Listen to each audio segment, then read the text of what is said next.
चलिए दोस्तों, एक बार आपका फिर से स्वागत है कनावत अकेडमी के यूट्यूब चैनल पर। और आज हम पढ़ने वाले हैं कोशिकीय परिवहन, कोशिका के प्रमुख कोशिकांग माइटोकॉन्ड्रिया के बारे में। आज और भी कोशिकांग पाए जाते हैं, उनकी चर्चा करने वाले हैं। और कोशिका जीवन की मूलभूत इकाई है। तो हमारा टॉपिक चल रहा है railway, NTPC and group D के लिए जनरल साइंस की क्लास अभी हमारी स्टार्ट हुई है, जिसमें से हमने बायोलॉजी के पोर्शन को सबसे पहले उठाया है। उसके बाद फिजिक्स है, केमिस्ट्री है। तो सबसे पहले हमारा बायोलॉजी के पोर्शन के अंदर हमने कोशिका के बारे में पढ़ना शुरू किया है। कोशिका की हमारी कुछ क्लासें कंप्लीट कर चुके हैं हम, 4 पार्ट हमारे कंप्लीट हो गए हैं, जिसमें हमने कोशिका से संबंधित कुछ स्पेशल जो जानकारी थी ना, उसको आपको प्रोवाइड कराया। आज की क्लास के अंदर हम कोशिका के अंदर जो हमारे छोटे छोटे अणु होते हैं, बड़े बड़े अणु जो होते हैं, उनका परिवहन कोशिका के अंदर और बाहर किस तरीके से होता है, उसके बारे में हम आज आपसे चर्चा करने वाले हैं। तो बात करते हैं, देखते हैं, स्लाइड में चलते हैं अगले में। जैसे कि सबसे पहले हम बात करें कि कोशिका के अंदर जो हमारे पास जैसे कि प्रोटीन है, ग्लूकोज है, एमिनो अम्ल है, जल है, लवण है और भी बहुत सारे पदार्थ हैं। ये पदार्थ कोशिका के अंदर और कोशिका के बाहर कैसे पहुंचते हैं। जैसे कि हम बात करें कि जैसे कि हमने भोजन को ग्रहण किया, भोजन को ग्रहण करने के बाद हमारा पाचन हुआ, पाचन के फलस्वरूप हमारे जो भी लाभदायक पदार्थ बने वो रक्त के द्वारा, ब्लड के माध्यम से अवशोषित कर लिए जाते हैं। कहाँ से? हमारे शरीर के आंतरिक अंगों से। और रक्त उन भोजन के अणुओं को, या हम ये कहें कि जो पौष्टिक पदार्थ है, उनको कोशिका में ले जाकर छोड़ देता है, मतलब ग्लूकोज को लेकर चला गया। अब इस ग्लूकोज से कोशिका के अंदर जाकर पहुंचकर हमें मिलती है क्या? ऊर्जा। इसके लिए इस कोशिका को करना पड़ता है क्या? श्वसन। श्वसन के फलस्वरूप फिर हमें इससे मिलती है क्या? ऊर्जा, जो कि हमारी विभिन्न प्रकार की जैविक क्रियाओं को संचालन करने के लिए आवश्यक होती है। तो इस प्रकार यह कोशिका हमारा एक श्वसन का काम करती है। तो इस श्वसन के अंदर ये अणु जो हैं, जो हम ग्लूकोज जो लेकर आए हैं, वो कोशिका के अंदर किस तरीके से पहुंचना है, उससे ऊर्जा किस तरीके से हमें प्राप्त होनी है, इनका परिवहन किस तरीके से होता है, सबसे पहले हम इसकी चर्चा करते हैं। तो बात करते हैं सबसे पहले हम कोशिकीय परिवहन की। हमारे पास सबसे पहला आ जाता है पॉइंट हमारे पास कोशिकीय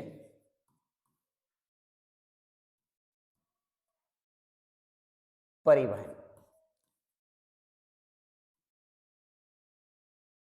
कोशिकीय परिवहन जिसे हम सेलुलर ट्रांसपोर्टेशन कहते हैं। ठीक है, तो याद रखना है, सेलुलर ट्रांसपोर्टेशन कोशिका के अंदर किस तरीके से होता है।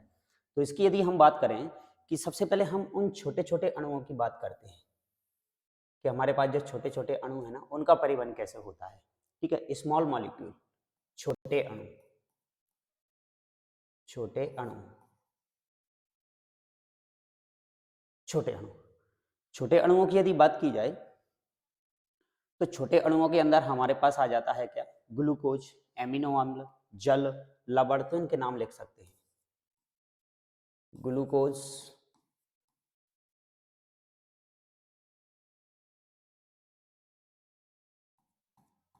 एमिनो अम्ल। ठीक है, और आ जाते हैं हमारे पास क्या?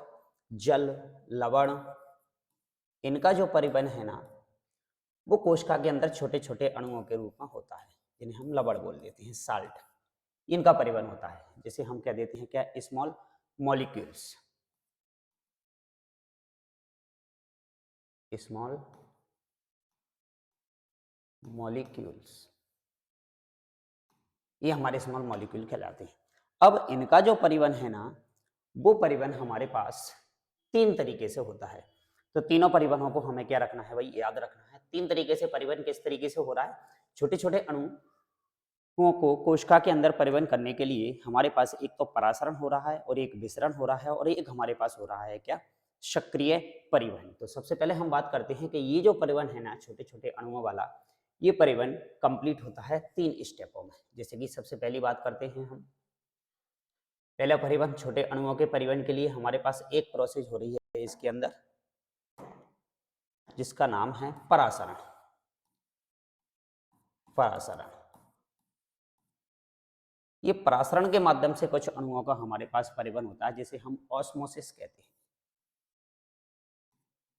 ऑस्मोसिस। अब इस परासरण की क्रिया में क्या हो रहा है भाई? ये कोशिका के अंदर, जैसे कि आपने नाम सुना होगा, एक किशमिश है हमारे पास, और उस किशमिश को हम पानी के अंदर डालते हैं, तो वो किशमिश फूल कर क्या हो जाती है, बड़ी हो जाती है। मतलब उसके अंदर क्या प्रवेश कर गया भाई, जल प्रवेश कर गया। तो हम लिख सकते हैं किस तरीके से कि मान लो ये इसके अंदर हमने पानी भर रखा है और इसके अंदर हमने एक किशमिश जो कि सिकुड़ी हुई है उसको डाला, पानी भरा है, जल भरा हुआ है। तो ये जल जो है ना इस कोशिका के अंदर प्रवेश करेगा और ये कोशिका, क्योंकि ये भी प्लांट का ही एक भाग है किशमिश, इसके अंदर भी क्या है, कोशिका है। और जैसे ही कोशिका को हमने इसके अंदर डाला तो ये कोशिका इस तरीके से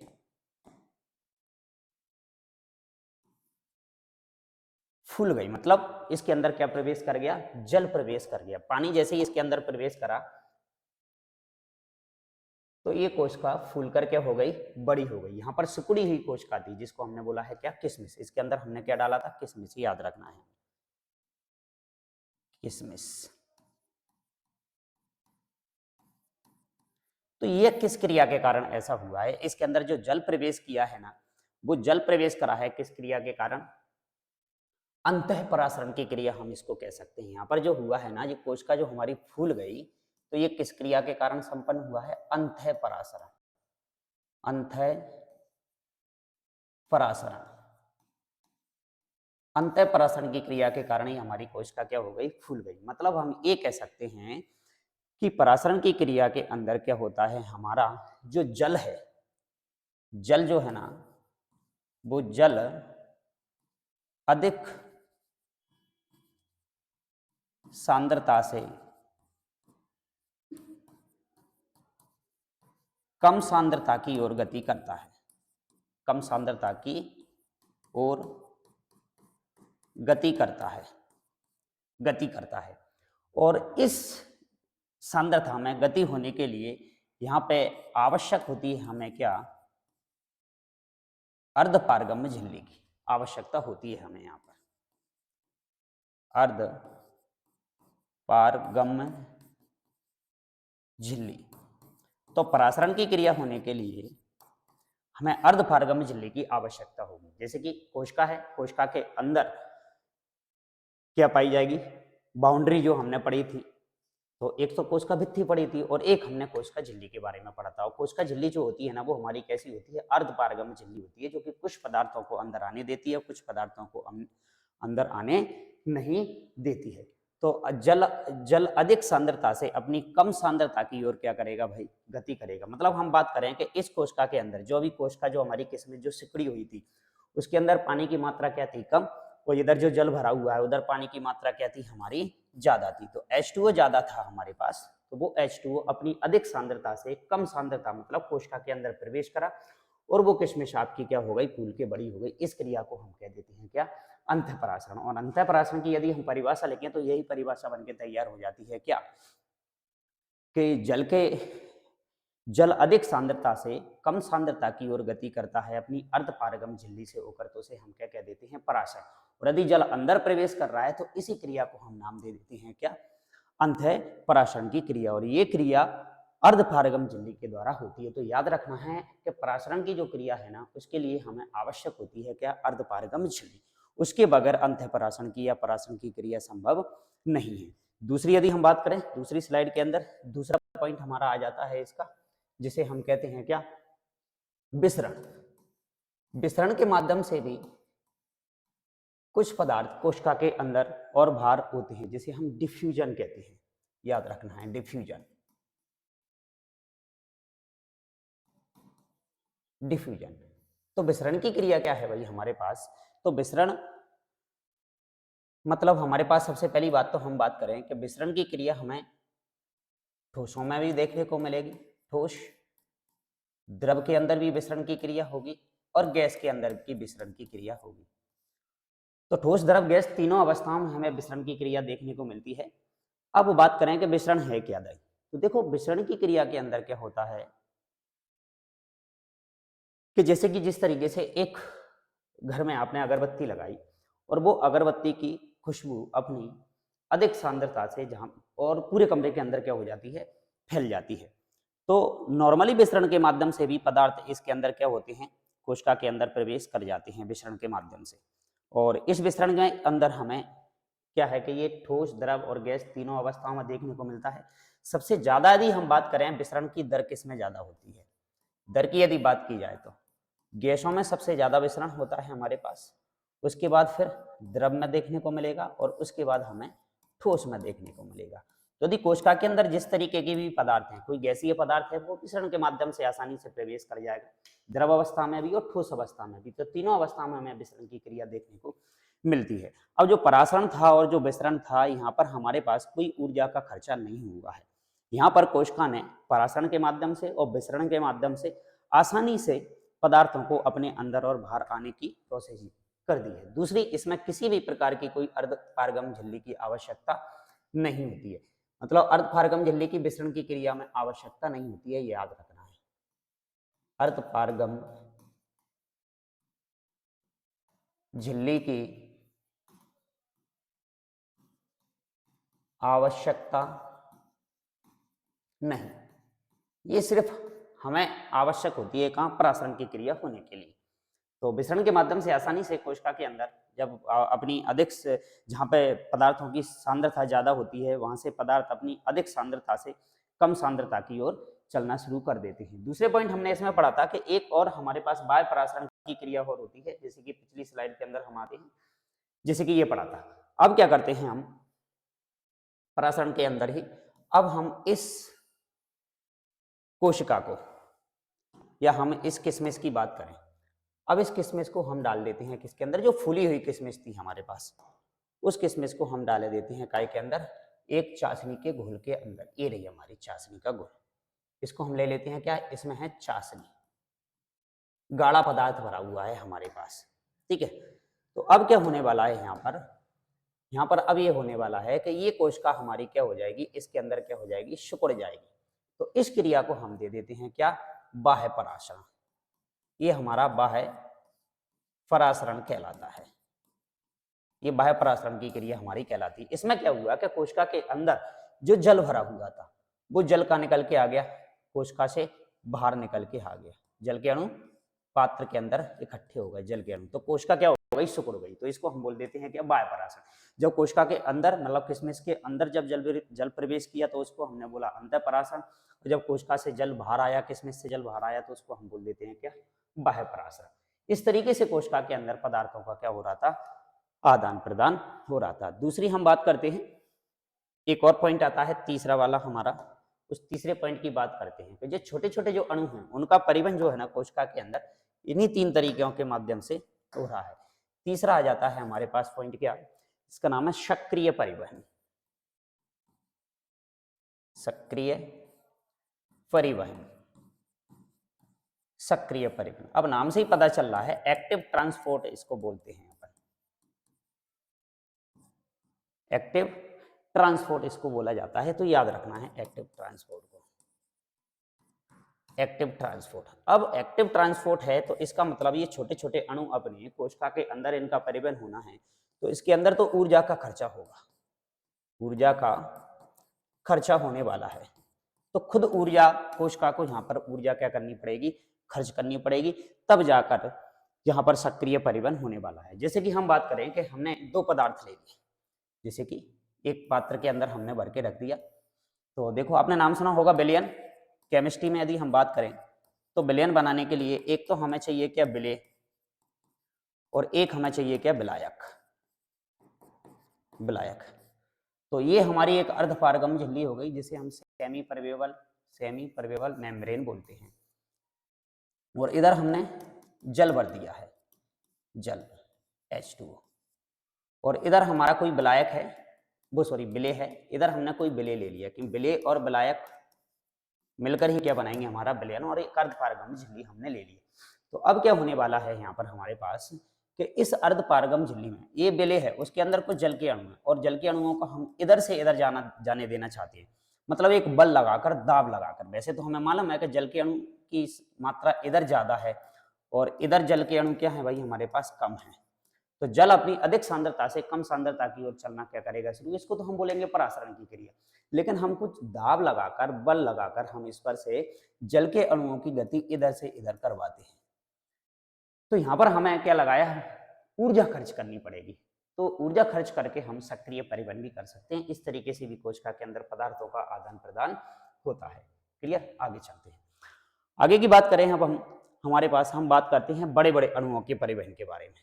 अब हमारे पास कुछ बड़े अणु हैं, उनकी बात करते हैं कि ये बड़े अणुओं का परिवहन किस प्रकार होता है कोशिका के अंदर। छोटे छोटे अणुओं का परिवहन तो हमने देखा, अब हम बात करते हैं लार्ज मॉलिक्यूल की।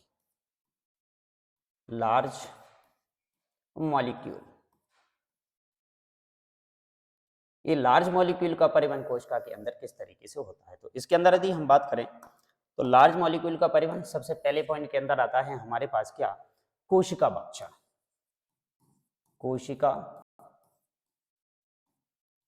भक्षण, कोशिका क्या करती है, कुछ पदार्थों का भक्षण कर लेती है, उनको खा जाती है, उसे हम क्या कह देते हैं, कोशिका भक्षण, जिसका नाम है फैगोसाइटोसिस इसको बोला जाता है, याद रखना, फैगोसाइटोसिस इसको बोला जाता है। तो इसके अंदर क्या होता है, जैसे कि हमारी जो WBC है वो कोशिका भक्षण का काम करती है। WBC जिसे हम श्वेत रक्त कणिका कहते हैं, और ये क्या करती है, ये कोशिका भक्षण की क्रिया के अंदर क्या होता है कि इसके अंदर जो जटिल अणु होते हैं, जटिल अणु,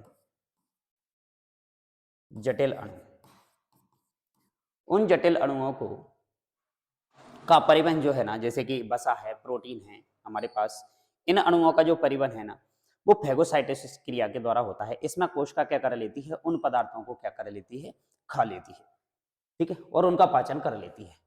तो इस हिसाब से बड़े बड़े अणुओं का कोशिका के अंदर क्या होता है, परिवहन होता है।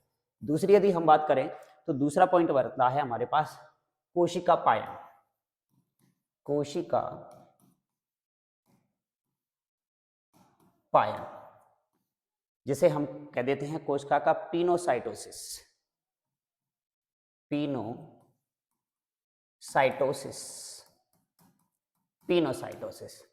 और पिनोसाइटोसिस के अंदर क्या होता है भाई, कि पिनोसाइटोसिस के अंदर कोशिका क्या करती है, अपनी सतह के द्वारा जो पदार्थ तरल अवस्था में होते हैं उनको अवशोषित कर लेती है, और कोशिका के अंदर वो पदार्थ क्या हो जाते हैं, प्रवेश कर जाते हैं। इस क्रिया को हम कोशिका पायन कह देते हैं। तो नोट डाउन करते हैं कि तरल पदार्थों का, तरल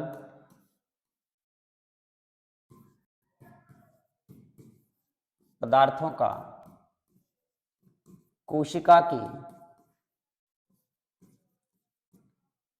सतह से अवशोषण, अवशोषण। तो कोशिका अपनी सतह सरफेस के द्वारा ही कुछ तरल पदार्थों को अपने अंदर प्रवेश करा लेती है, उसे हम कोशिका पायन कहते हैं या पिनोसाइटोसिस कहते हैं। तो मतलब कोशिका तरल पदार्थों के रूप में उन पदार्थों को तरल के रूप में क्या कर लेती है भाई, पी लेती है, तो हम उसका नाम पड़ जाता है क्या, कोशिका पायन। तो दूसरा पॉइंट हमारे पास हुआ क्या, कोशिका पायन। तीसरा पॉइंट और आता है हमारे पास एक और जिसके आधार पर बड़े बड़े अणु कोशिका के अंदर क्या हो रहे हैं, परिवहन हो रहे हैं। तीसरे पॉइंट की हम बात करते हैं। तीसरा आ जाता है हमारे पास जिसे कहते हैं हम एक्सोसाइटोसिस। Exocytosis, cytosis, exocytosis. अब इसमें क्या होने वाला है, इसके अंदर कोशिका पदार्थों को बाहर निकालती है अपने शरीर के अंदर से। तो लिख सकते हैं इसके अंदर पदार्थों को कोशिका से बाहर निकालना, पदार्थों को कोशिका से बाहर निकालना। बाहर निकालना क्या कहलाता है हमारे पास, जिसे हम एक्सोसाइटोसिस कह देते हैं। तो इस तरीके से कोशिका के अंदर कोशिकीय पदार्थों का क्या होता है, परिवहन, जिसमें हमने पढ़ा कि कोशिका छोटे छोटे अणुओं के रूप में हमारे पास ग्लूकोज है, एमिनो अम्ल है, जल है, लवण है, उस रूप में परिवहन करती है। ये रहा कोशिकीय परिवहन, जल लवण छोटे छोटे अणुओं को, जिसमें हमारी पहली प्रक्रिया थी परासरण, ऑस्मोसिस। दूसरा था हमारे पास क्या, विसरण। और तीसरा था हमारे पास क्या, सक्रिय परिवहन। ठीक है, दूसरी बात करी हमने बड़े बड़े अणुओं की। यदि हम बात करें बड़े बड़े जटिल अणु जो हमारे पास हैं, जैसे कि वसा के अणु हैं हमारे पास, ठीक है, प्रोटीन है हमारे पास, इन अणुओं का जो परिवहन है ना वो जटिल अणुओं के रूप में कोशिका के अंदर कोशिका भक्षण के रूप में किया जाता है, जिनको कोशिका सीधे सीधे अपनी सतह के पास में लेके आती है, फिर उनके बाहर एक आवरण बना लेती है और वो पदार्थ कोशिका के अंदर क्या कर जाते हैं, प्रवेश कर जाते हैं। इस तरीके से कोशिका के अंदर क्या होता है, परिवहन होता है। आगे की बात करते हैं, आगे आ जाते हैं अब हमारे पास क्या, विभिन्न प्रकार के कोशिकांग। अब उन कोशिकांगों की हम बात करते हैं कि कोशिका के अंदर कौन कौन से पदार्थ कोशिकांग पाए जाते हैं। कोशिकांग, तो हमने कोशिका के विभिन्न भागों के बारे में डिस्कशन आपसे कर लिया है कि कोशिका के अंदर, अब हम कोशिका के अंदर और जाना चाहते हैं, तो कोशिका के अंदर भी हमें छोटे छोटे कुछ और कोशिकांग मिलते हैं जिन्हें हम सेल ऑर्गेनेल्स कहते हैं, याद रखना है, सेल ऑर्गेनेल्स से बोला जाता है इनको, ठीक है, सेल ऑर्गेनेल्स। अब ये कौन कौन सी चीजें हमें कोशिका के अंदर और देखने को मिलने वाली हैं, उनकी हम बात करते हैं। जैसे कि सबसे पहले हम बात करेंगे कोशिका के अंदर हमने जैसे ही सूक्ष्मदर्शी की सहायता से हमने देखा तो हमें बहुत सारी चीजें इसके अंदर देखने को मिलने वाली है। जैसे कि सबसे पहले हम बात करें, हमें मिलने वाला है न्यूक्लियस। न्यूक्लियस हमें इसके अंदर देखने को मिलने वाला है, न्यूक्लियस, जिसे हम केंद्रक कहते हैं। तो सबसे पहले हम केंद्रक की बात करें। दूसरा हमारा मिलता है इसके अंदर क्या, न्यूक्लियोलस, न्यूक्लियोलस जिसे हम केंद्र का कहते हैं, केंद्र का। तीसरा आता है हमारे पास इसके अंदर राइबोसोम, राइबोसोम, राइबोसोम। अगला आ जाता है हमारे पास कोशिकांग जिसका नाम है ईआर, जिसे हम एंडोप्लाज्मिक रेटिकुलम बोलेंगे आगे, ठीक है। अगला आ जाता है हमारे पास गोल्गी बॉडी, गोल्गी बॉडी। और अगला आ जाता है हमारे पास क्या, माइटोकॉन्ड्रिया, माइटोकॉन्ड्रिया।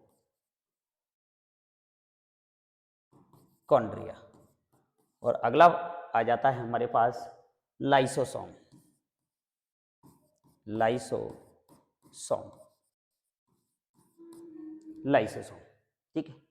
और फिर आगे पढ़ेंगे हम इसके अंदर क्या, जिसे हम कहते हैं साइटोप्लाज्म, यानी कोशिका द्रव, साइटोप्लाज्म। मतलब इतने कोशिकांग कोशिका के अंदर हैं हमारे पास जिनका वन बाई वन हमें क्या करना है, अध्ययन करना है। तो कोशिका के अंदर भी बहुत सारे पदार्थ, सबसे पहले हमने कोशिका के बारे में चर्चा किया कि कोशिका को सबसे कुछ वैज्ञानिकों के द्वारा शुरुआती समय में कोशिका के सिर्फ बाहरी बाउंड्री को देखा गया, जिसे कोशिका भित्ति बोला गया।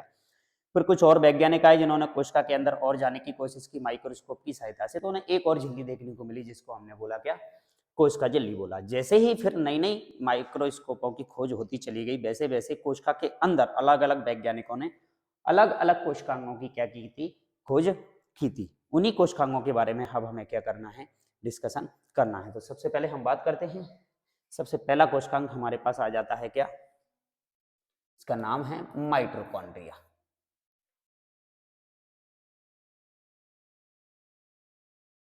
माइटोकॉन्ड्रिया,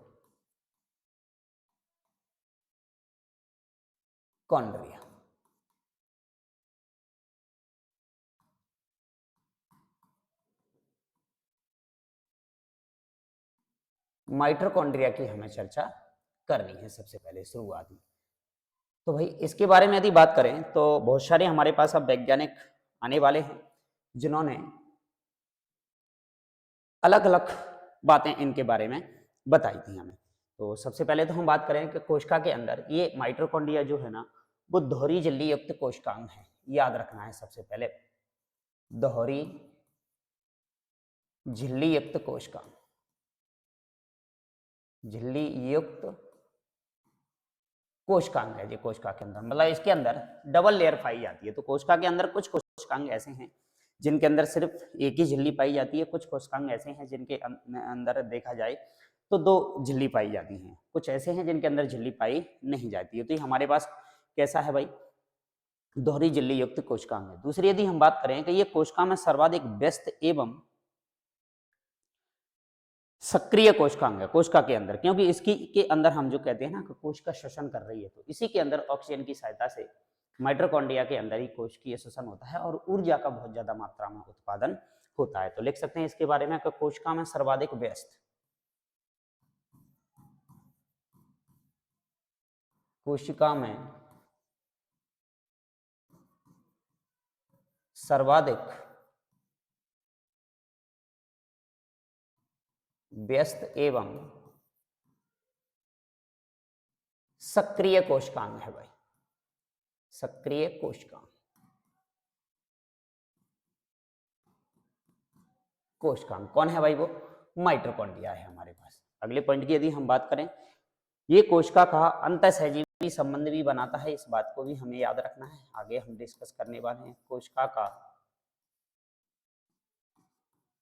अंतःसहजीवी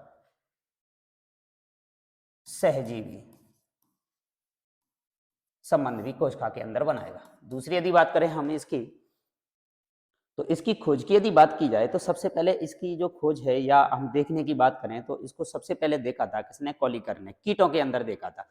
तो कीट जो हैं, इंसेक्ट जो हैं, उनके अंदर जो रेखित पेशियां पाई जाती हैं उनके अंदर इन्होंने इसको देखा था, और उन्होंने जब इनको देखा तो इनको माइटोकॉन्ड्रिया नाम नहीं दिया था, उसको सार्कोसोम बोला गया था। ठीक है, ये बात भी हमें इसके अंदर याद रखनी है।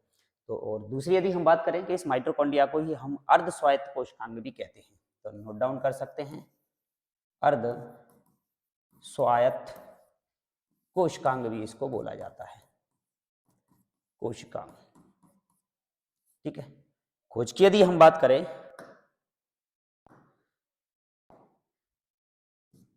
तो इनके बारे में पॉइंट लिख सकते हैं कि सबसे पहले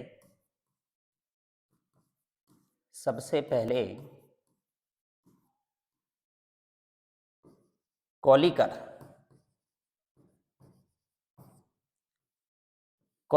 ये हमारे वैज्ञानिक हैं, ने इसे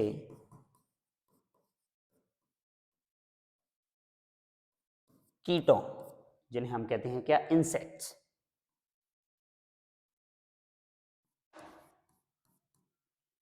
इंसेक्ट की रेखित पेशियों के अंदर देखा था, रेखित पेशियों में देखा, और इसको जब इनके द्वारा नाम दिया गया, क्या कहा था इन्होंने? इसे इन्होंने सार्कोसोम कहा था, सार्कोसोम। नाम याद रखना है भाई कि सार्कोसोम माइटोकॉन्ड्रिया को किसने बोला, ये बात को भी हमें याद रखना है।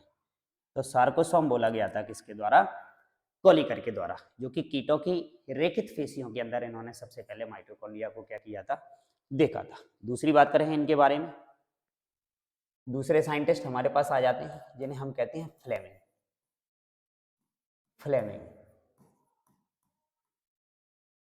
फ्लेमिंग ने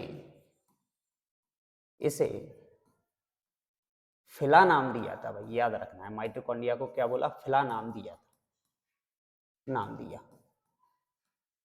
याद रखना है। दूसरे पॉइंट की हम बात करें, दूसरा आ जाता है हमारे पास, अल्टमान ने इसको बायोफ्लास्ट या बायोब्लास्ट कहा था। अगले वैज्ञानिक का नाम आ जाता है अल्टमान। अल्टमान ने इसे बायोप्लास्ट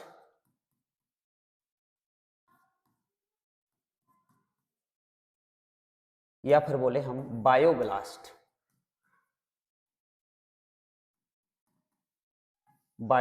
कहा था। ठीक है, ये वैज्ञानिक। और आगे हमारे पास आगे आ जाती है हमारे पास सी वेंडा, इन्होंने ही इसको माइटोकॉन्ड्रिया नाम दिया था। तो याद रखना है आपको सी वेंडा को, सी वेंडा के द्वारा इसको माइटोकॉन्ड्रिया बोला गया था, याद रखना है, माइटोकॉन्ड्रिया।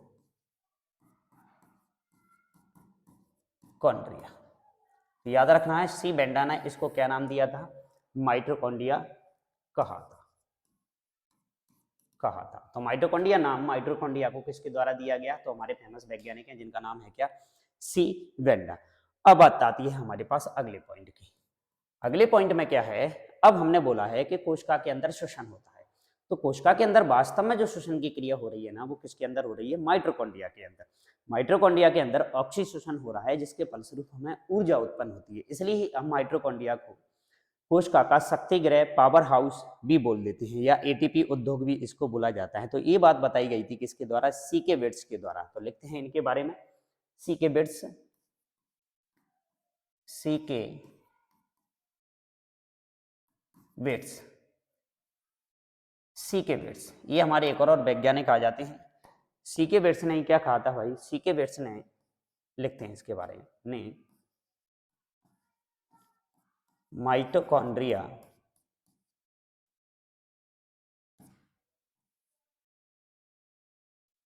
को कोशिका का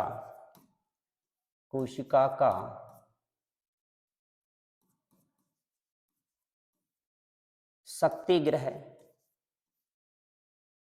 या फिर हम बोल सकते हैं ऊर्जा गृह, या फिर हम बोल सकते हैं पावर हाउस, या फिर हम बोल सकते हैं एटीपी उद्योग। ये एटीपी एक नया शब्द आ गया है, इसकी चर्चा अभी हम आगे करेंगे। एडिनोसिन ट्राइफॉस्फेट इसको बोला जाता है उद्योग। एटीपी की फैक्ट्री भी इसको बोला जाता है। कहा था, किसके द्वारा कहा गया था ये वाली बात?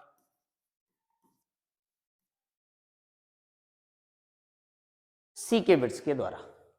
क्यों कहा गया, इस बात की हम बात चर्चा करते हैं आपसे। ऐसा इनके द्वारा क्यों बोला गया था? तो देख, नोट करते हैं। क्योंकि क्योंकि भाई देखो, ऑक्सीश्वसन के फलस्वरूप माइटोकॉन्ड्रिया में क्रेब्स चक्र चलता है, जिससे हमें क्या? एटीपी प्राप्त होती हैं और ऊर्जा उत्पन्न होती है, जिसी ऊर्जा का उपयोग कोशिका के विभिन्न कार्यों में किया जाता है। तो लिखते हैं ऑक्सीश्वसन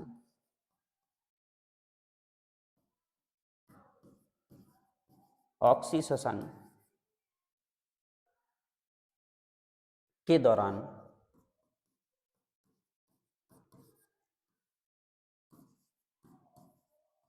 माइटोकॉन्ड्रिया में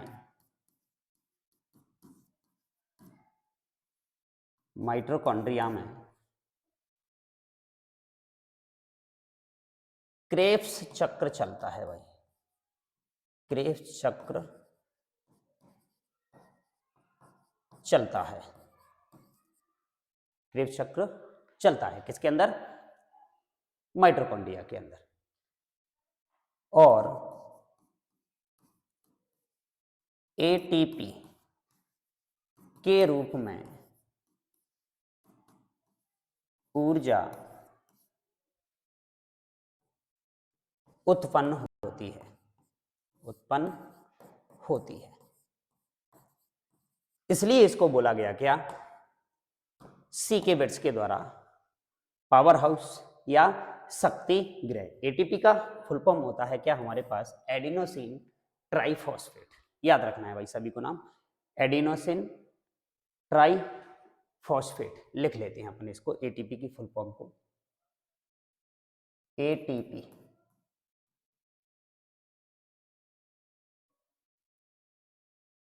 एडिनोसिन ट्राइफॉस्फेट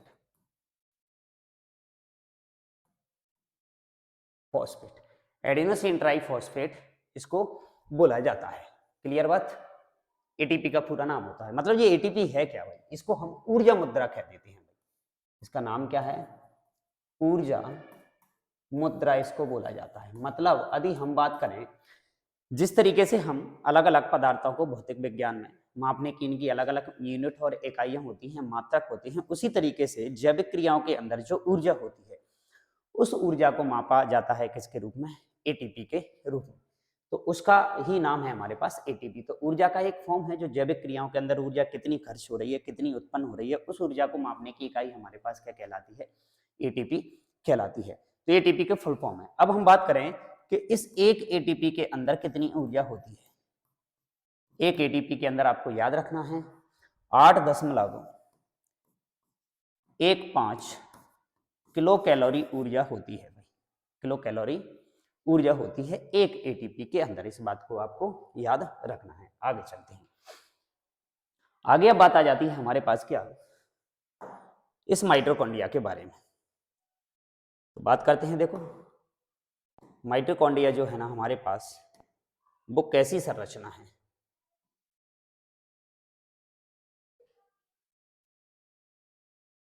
इसकी हम बात करते हैं। ये रहा हमारा माइटोकॉन्ड्रिया। ये माइटोकॉन्ड्रिया की सबसे बाहरी झिल्ली है हमारे पास। तो माइटोकॉन्ड्रिया अभी हमने पढ़ा था कि माइटोकॉन्ड्रिया के अंदर दो झिल्ली पाई जाती है, दो झिल्ली युक्त कोशिकाएं हैं हमारे पास। तो माइटोकॉन्ड्रिया के अंदर अंदर वाली जो झिल्ली है ना, वो इस तरीके से हमें दिखाई देती है। उसको हम बनाते हैं इसके अंदर।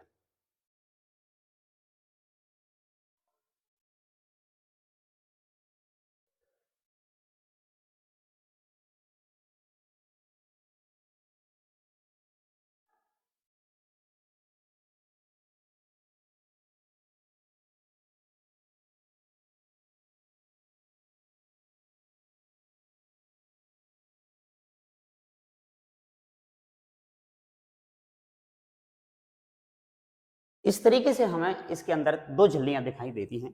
तो सबसे पहली झिल्ली की यदि हम बात करें, तो सबसे बाहर वाली जो झिल्ली है ना, इसको हम क्या कह देते हैं, इसकी सबसे बाहरी झिल्ली, आउटर मेम्ब्रेन कहलाती है, बाहरी झिल्ली, बाहरी झिल्ली।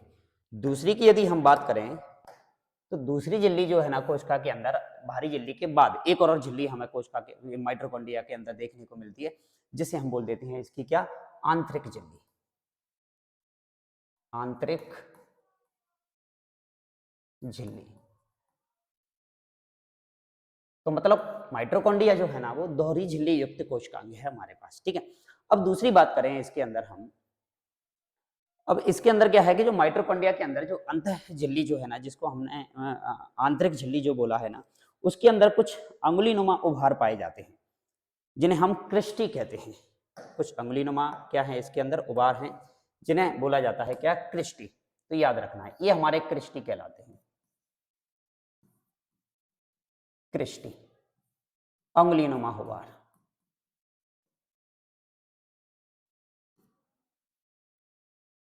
उभार इसके अंदर पाए जाते हैं, जिन्हें हम क्या बोलते हैं, क्रिस्टी बोल देते हैं। ठीक है। दूसरी यदि हम बात करें कि इस माइटोकॉन्ड्रिया के अंदर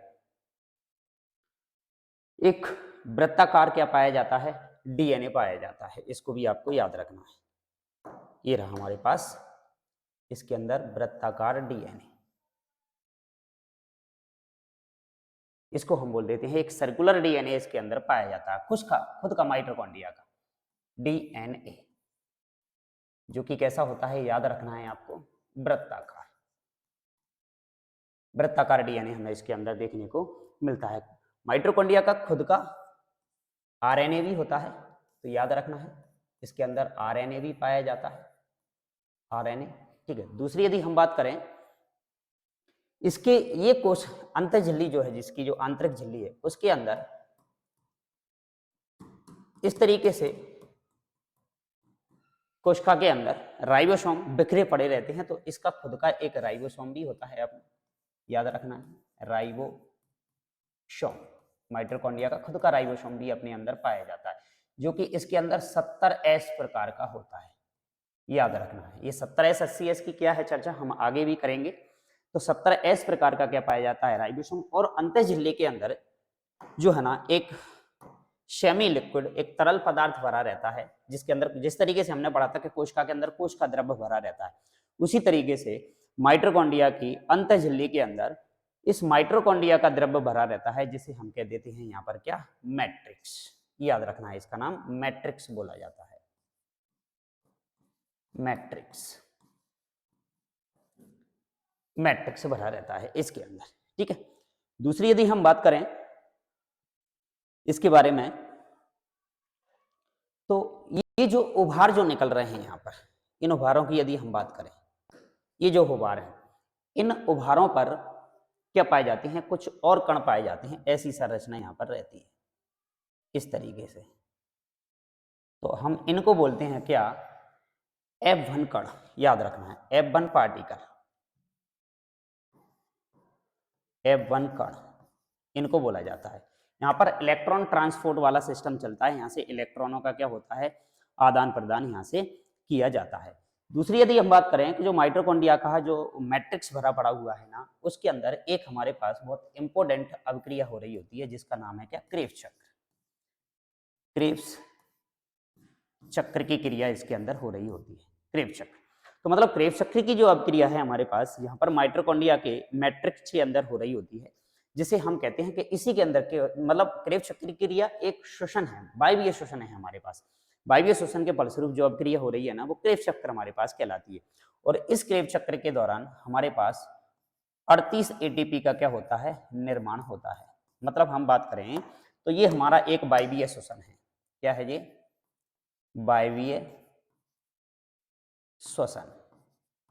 वायवीय श्वसन की क्रिया इसके अंदर हो रही है और इसके अंदर ही हमें 38 एटीपी का क्या होता है, फायदा। तो हमने पढ़ा है वायवीय श्वसन, अवायवीय श्वसन। वायवीय श्वसन या ऑक्सी श्वसन जिसको हम कहें, तो ये माइटोकॉन्ड्रिया के अंदर होने वाली हमारे पास क्या है, अभिक्रिया है। दूसरी यदि हम बात करें कि ये सारी चीजें जो एक कोशिका के अंदर पाई जानी चाहिए, वो सारी चीजें एक माइटोकॉन्ड्रिया के अंदर पाई जाती हैं। इसलिए हम इस माइटोकॉन्ड्रिया को नाम दे देते हैं क्या, अर्ध स्वायत्त कोशिका। अभी हमने बोला था कि इस माइटोकॉन्ड्रिया को हम क्या बोलते हैं, अर्ध स्वायत्त कोशिकांग बोलते हैं, स्वायत्त कोशिका,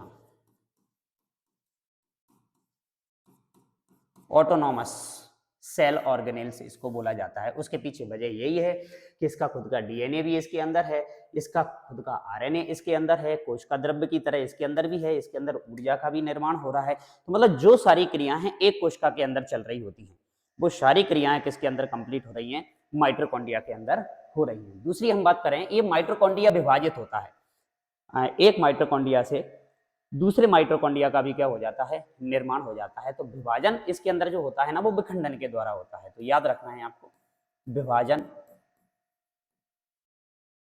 विखंडन द्वारा, विखंडन द्वारा इसके अंदर होता है। तो एक कोशिका जिस तरीके से वर्क कर रही है, वो सारा वर्क, सारी क्रिया किसके द्वारा हो रही है, इस माइटोकॉन्ड्रिया के द्वारा हो रही है। ठीक है, तो ये सारी संरचना थी हमारी किसकी, माइटोकॉन्ड्रिया की। आगे हम नोट डाउन करते हैं, इसके अंदर आगे लिखते हैं। अभी हमने पढ़ा कि क्रेब्स चक्र की क्रिया माइटोकॉन्ड्रिया के मैट्रिक्स के अंदर हो रही होती है। तो बात आती है हमारे पास एक और क्रिया चल रही होती है जिसे हम कहते हैं क्या, ग्लाइकोलाइसिस। तो ये कोशिका के कोशिका द्रव्य में हो रही है, होने वाली अभिक्रिया है। तो इसके बारे में भी हम यहीं पर लिखे लेते हैं, कोशिका द्रव्य में एक और अभिक्रिया हो रही होती है जिसे हम कहते हैं क्या, ग्लाइकोलाइसिस। तो ये ग्लाइकोलाइसिस कोशिका के कोशिका द्रव्य में कंप्लीट हो रही होती है। इसे हम ईएमपी पथ के नाम से भी जानते हैं भाई, ईएमपी पथ भी बोला जाता है। ईएमपी पथ जो है ना, वो 3 वैज्ञानिक हैं हमारे पास जिनके नाम हैं हमारे पास, उनके नाम भी आपको याद रखना है। एम्बडेन,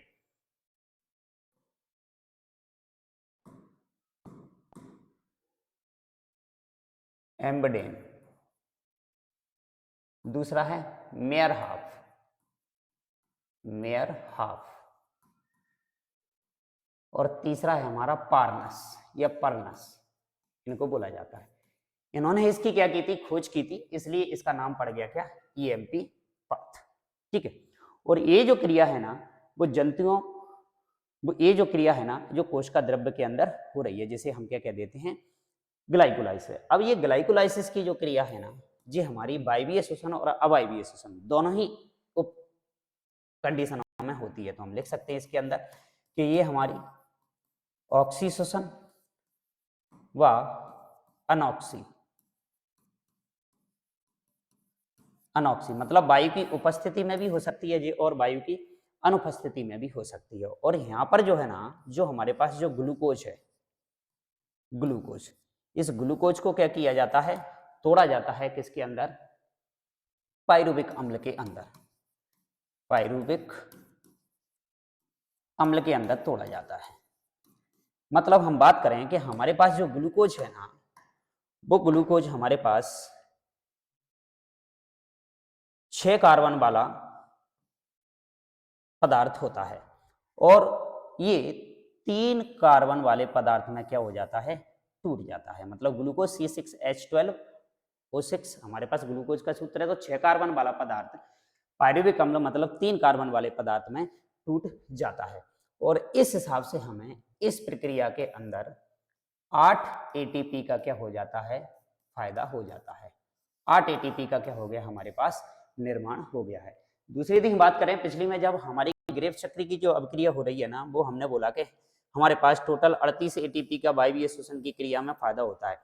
तो यहाँ पर क्या होता है कि देखो हमारे पास जो 28 एटीपी है ना, वो तो हमें ग्रेफ चक्र से मिल जाते हैं एटीपी, और 8 एटीपी जो हैं वो हमें मिल जाते हैं किससे, ग्लाइकोलाइसिस से। तो इस प्रकार हमें टोटल वायवीय श्वसन की क्रिया में 38 एटीपी का क्या हो जाता है, फायदा हो जाता है। तो इसलिए हमने पढ़ा था कि वायवीय श्वसन की क्रिया के फलस्वरूप 38 एटीपी का क्या होता है, निर्माण होता है। तो ये थी संरचना माइटोकॉन्ड्रिया की। आगे चलते हैं हमारे पास अगले पेज पर, जिसमें थोड़ी सी कुछ और बातें हैं, उनको हम लिखते हैं। देखो और बात करें हम, हमारे पास जो आरबीसी है, आरबीसी, तो आरबीसी में माइटोकॉन्ड्रिया अनुपस्थित होते हैं। इस कंडीशन में आरबीसी हमारी कौन सा श्वसन करने वाली है, अनॉक्सी श्वसन। तो मतलब वायु की उपस्थिति में होने वाला वायवीय श्वसन या जिसको ऑक्सी श्वसन कहने वाले हैं, और वायु की अनुपस्थिति में होने वाले श्वसन को हम अनॉक्सी श्वसन कहने वाले हैं। तो हमारी आरबीसी के अंदर क्या होता है, माइटोकॉन्ड्रिया नहीं पाए जाते हैं। तो जब माइटोकॉन्ड्रिया इसके अंदर नहीं पाया जाता तो आरबीसी हमारा कैसा श्वसन करती है, अवायवीय श्वसन करती है। तो लिख सकते हैं इसके बारे में, आरबीसी, आरबीसी में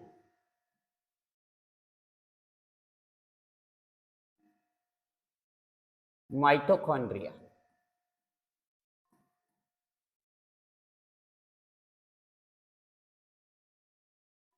अनुपस्थित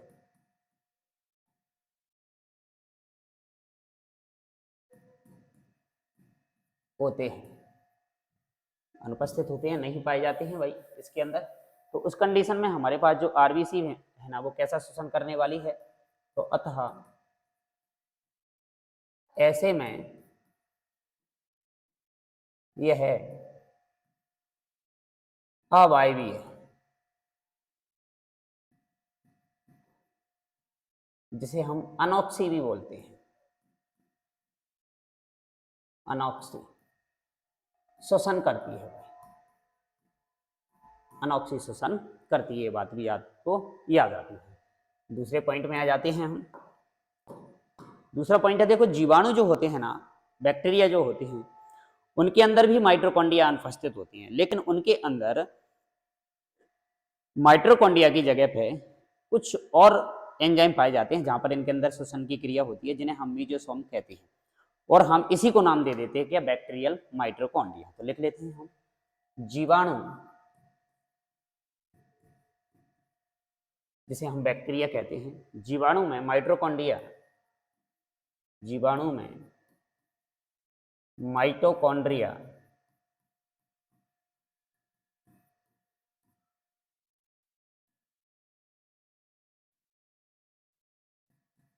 अनुपस्थित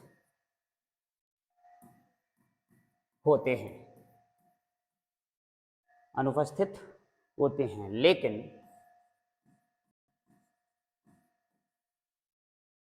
लेकिन जीवाणु की कोशिका झिल्ली में,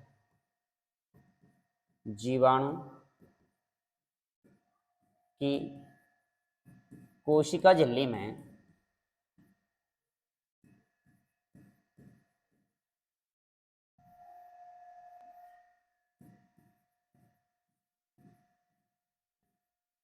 झिल्ली में कुछ फोल्ड, कुछ बलन बन जाते हैं, जिनको हम फोल्ड्स कहते हैं, फोल्ड बन जाते हैं, फोल्ड्स जिन्हें हम बलन कहते हैं।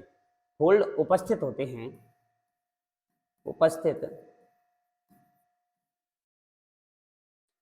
जहां श्वसन के एंजाइम पाए जाते हैं, जहां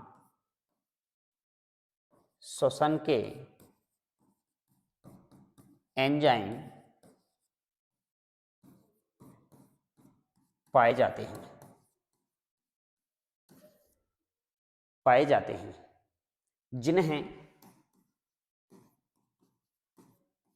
जिन्हें हम नाम देते हैं क्या,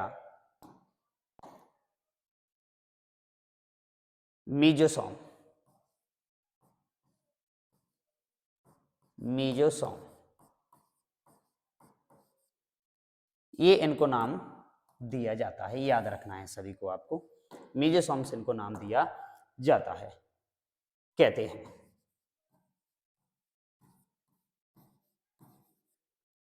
कहते हैं इसी को हम बैक्टीरियल माइटोकॉन्ड्रिया कह देते हैं।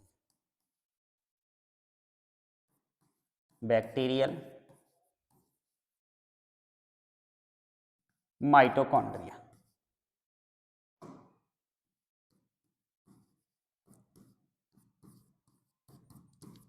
माइटोकॉन्ड्रिया बोला जाता है। ये है भाई बैक्टीरिया, जीवाणु की यदि हम बात करें, बैक्टीरिया की यदि हम बात करें, तो इस तरीके से इनके अंदर संरचना पाई जाती है। तो ये था हमारा, देखो माइटोकॉन्ड्रिया के बारे में बहुत सारी चीजों की हमने माइटोकॉन्ड्रिया के अंदर स्टडी किया और याद रखना है आप सभी को।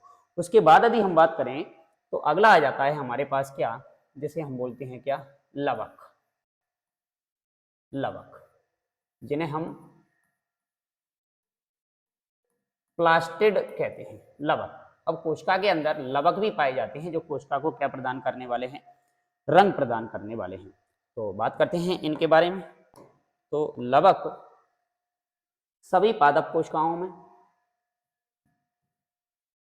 लवक सभी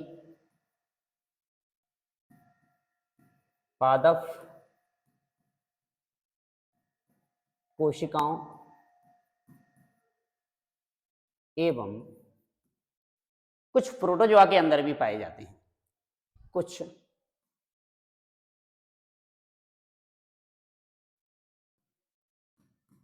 प्रोटोजोआ, जैसे हम बात करें इयोग्लिना, इयोग्लिना। तो लवक की बात करें, लवक जो है ना, प्लास्टिड जिनको हम बोल रहे हैं, ये सभी प्लांट सेल्स के अंदर हमें देखने को मिलेंगे। कुछ प्रोटोजोआ हैं जो है हमारे पास इयोग्लिना, उनके अंदर भी पाए जाते हैं। ये इन पौधों को क्या प्रदान करते हैं भाई, कलर प्रदान करते हैं। बात करें इनकी खोज के बारे में, लवक के बारे में, तो लवक की जो खोज है ना, इनको खोजा गया था किसके द्वारा, उसका नाम व्यक्ति का याद रखना है, हैकल के द्वारा।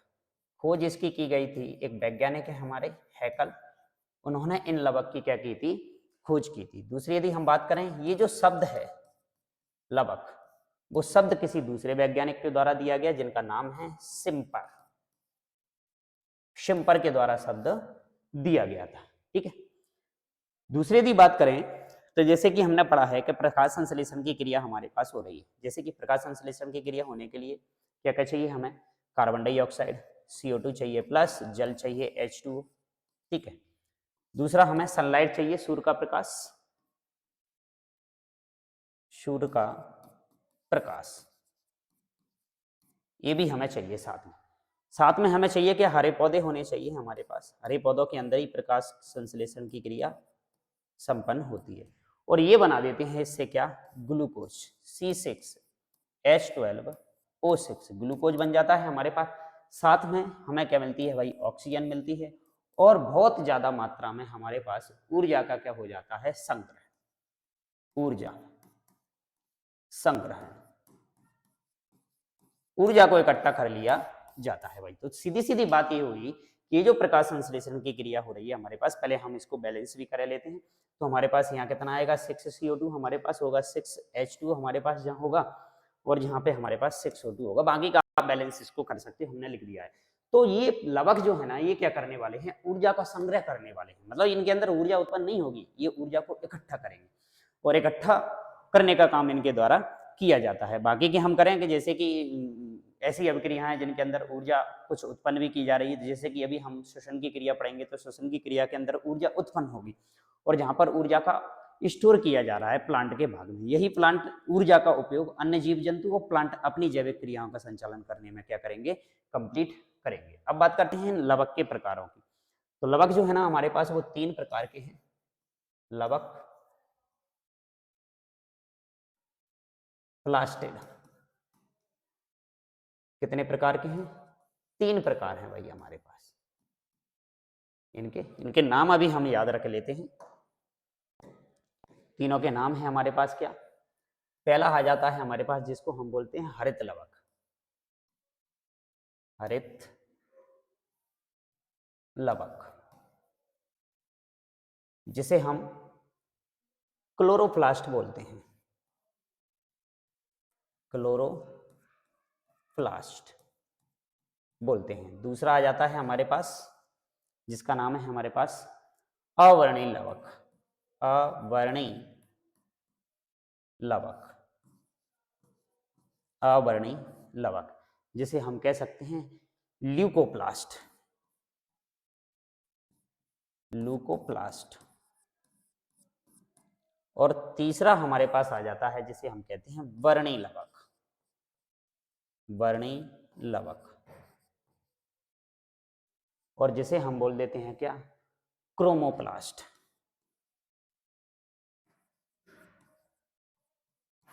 प्लास्ट। तो 3 तरीके के लवक हमें देखने को मिलते हैं। मतलब हम हरित लवक की बात करने वाले हैं, अवर्णीय लवक की बात करने वाले हैं और वर्णीय लवक की हम बात करने वाले हैं। अब ये क्या होते हैं, क्या इनकी संरचना होती है, किस तरीके से ये पौधों को रंग प्रदान करते हैं, कौन कौन से भागों को ये रंग प्रदान करने वाले हैं, फल फूल पत्ती, पौधे के बहुत सारे भाग हैं, जड़ तना फूल पत्ती फल, सभी भागों को ये अलग अलग रंग देने वाले हैं। तो इनकी चर्चा हम आगे आने वाली क्लास के अंदर आपसे करने वाले हैं। तो आज की क्लास के अंदर हमने क्या देखा? तो आज की क्लास के अंदर सबसे पहले हमने कोशिकीय परिवहन के बारे में आपसे क्या की थी? चर्चा की थी, जिसमें है हमारे पास जो परासरण की क्रिया है, विसरण की क्रिया है, किस तरीके से क्या कंप्लीट हो रही है हमारे पास, इसके बारे में हमने आपसे क्या की थी? चर्चा की थी। ठीक है। दूसरी हम बात करें, दूसरा हमने पढ़ा था कि छोटे छोटे अणु और बड़े बड़े अणुओं का परिवहन किस तरीके से कोशिका के अंदर हो रहा है, वो सारी क्रियाएं हमने इसके अंदर पढ़ी थी। विभिन्न कोशिकांगों के बारे में हमने नाम लिखा कि न्यूक्लियस, केंद्रक, nucleolus, ribosome, endoplasmic reticulum, Golgi body, mitochondria और लाइसोसोम, साइटोप्लाज्म वगैरह वगैरह कोशिका के अंदर बहुत सारे पाए जाते हैं। इनमें से सबसे पहले हमने स्टार्ट किया है किसके बारे में? माइटोकॉन्ड्रिया के बारे में। तो माइटोकॉन्ड्रिया के बारे में हमने पढ़ा कि भाई ये दोहरी झिल्ली युक्त कोशिकांग होता है, कोशिका के अंदर सर्वाधिक व्यस्त है, अर्धस्वायत्त कोशिकांग भी किया जाता है, और कीटों की इंसेक्ट की रेखित जो पेशियां होती हैं उनके अंदर इसकी क्या की गई थी भाई? देखा तो उनको नाम दिया इसको इन्होंने क्या? सार्कोसोम। बाकी के अलग अलग वैज्ञानिकों के द्वारा इसको अलग अलग क्या दिया गया? नाम दिया गया था। ये माइटोकॉन्ड्रिया की हमने क्या संरचना बनाई, इसके अंदर हमें बहुत सारी चीजें देखने को मिली हैं। ठीक है। उसके बाद हमने पढ़ा कि इसके अंदर कोशिकीय श्वसन माइटोकॉन्ड्रिया के अंदर हो रहा है, जिससे हम बहुत ज्यादा मात्रा में क्या उत्पन्न होती है? ऊर्जा उत्पन्न होती है। और इसके अंदर ग्लाइकोलाइसिस है और दूसरा क्रेब्स चक्र की अभिक्रिया माइटोकॉन्ड्रिया के अंदर हो रही है। हम कहें कि एक तरीके से कोशिकीय श्वसन माइटोकॉन्ड्रिया के अंदर ही होता है, जिसे हम बोलते थे ना श्वसन की क्रिया। श्वसन की क्रिया का मतलब ये नहीं है कि हमने सिर्फ सांस ली अंदर और बाहर छोड़ दी, नहीं, ये तो गैसों का सिर्फ एक्सचेंज है फेफड़ों के माध्यम से जो हम कर रहे हैं। लेकिन रियल श्वसन की क्रिया, जिससे ऊर्जा उत्पन्न होने के लिए हमें श्वसन की क्रिया करनी पड़ती है, कि एनर्जी प्रोड्यूस करने के लिए हमें चाहिए क्या? ऑक्सीजन। तो वो ऑक्सीजन हम फेफड़ों तक ले जाते हैं, फेफड़ों से रक्त के माध्यम से हमारी कोशिका तक पहुंचा दी जाती है, और कोशिका में उनका परिवहन होता है विसरण के माध्यम से, या फिर हमने पढ़े थे परासरण की क्रिया, या फिर हमने पढ़ा था और भी विधियों के नाम। तो वहां जाके कोशिका के अंदर इस ऑक्सीजन को पहुंचा दिया जाता है, और वहां पर हमारा भोजन भी साथ में पहुंच जाता है, ग्लूकोज। उस ग्लूकोज को तोड़ने की जो प्रक्रिया है, फिर उस एनर्जी जो प्राप्त करने की प्रक्रिया है, वो प्रक्रिया हमारी हो रही होती है किसके अंदर? माइटोकॉन्ड्रिया के अंदर। इसलिए हम इस माइटोकॉन्ड्रिया को कोशिका का बिजली घर भी कह देते हैं। दूसरी हम करें कि हमारी कुछ कोशिका माइटोकॉन्ड्रिया है, इसके अंदर वो आरबीसी है, इसके अंदर माइटोकॉन्ड्रिया अनुपस्थित होता है। दूसरा हमारे पास आ गया लवक, और लवक के फिर आगे हमारे पास क्या प्रकार, जिसमें से हमारे पास जो हरित लवक है, इसकी संरचना और इसके बारे में डिटेल हम अगली क्लास के अंदर आपसे डिस्कशन करने वाले हैं। तो मिलेंगे आपसे अगली क्लास के अंदर। तब तक आप बाकी का जो भी मटेरियल अभी तक आपको प्रोवाइड कराया गया है, उस मटेरियल की क्या कीजिए? स्टडी, और हमारी पिछली क्लासों को ज्वाइन कीजिए। और अभी तक जिन लोगों ने क्लास को ज्वाइन नहीं किया है, वो चैनल को लाइक कीजिए, सब्सक्राइब कीजिए और बेल आइकन दबाइए, जिससे कि आपको आगे आने वाली क्लासों के नोटिफिकेशन समय से मिलते रहें। मिलते हैं अगली क्लास के अंदर। बहुत बहुत धन्यवाद।